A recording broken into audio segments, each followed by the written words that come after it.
Hey, what's going on guys? My name is Silent Core, and in this video I'm going to be going over my top 6 things from the Star Wars Battlefront beta that I'd really like to see addressed in the full version of the game.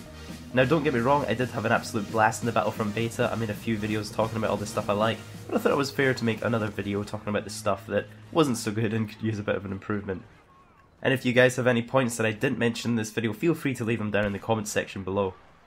So first up is the player squad, and in Star Wars Battlefront it's just really hard to play with a group of your friends, and I feel like playing with friends is such a huge part of multiplayer games. You know, you want to be able to jump in a squad with, you know, like 3 or 4 people and all play together. It's just really hard in Star Wars Battlefront. The only real way to do it on console is to join people's sessions, and then there's no real guarantee you'll even be on your friend's teammate, and you also only have one player that you can actually even spawn on. So the squads in Star Wars Battlefront are actually only one person. The only exception to this is if you are playing on PC. I think you can actually make it a party through Origin and join your friends that way. Next up is to do with communication, and also in console just there isn't any, so Star Wars Battlefront will not have a dedicated voice chat. And the official EA Star Wars actually tweeted out saying you'll need to actually choose your favourite third-party software to communicate with your friends on PC.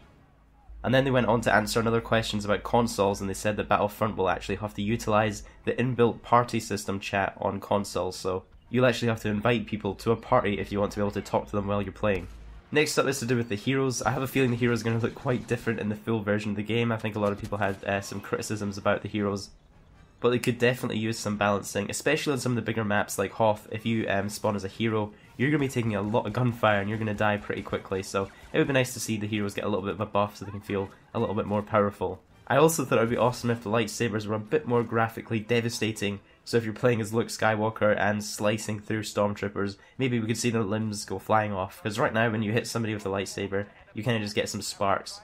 But saying that, maybe that would be a bit too graphic for what they're going for. Number 4 is the map, or just the kind of lack of the map. I really like to be able to check my map in games. You can just see where your teammates are at, see where you can flank around places, and also just to get to know your terrain, especially when you're playing a new game with new maps. It's really helpful to check out the maps or get your bearings, and to maybe even choose your own spawn points would be awesome. Next up is to do with the vehicles, and how they're just kind of random pickups on the map. In fact, almost everything in Star Wars Battlefront was just kind of like a power pickup from these little coins that spawn around the map. So if you want to get special items, ability charges, vehicles, these are all just random pickups around the map.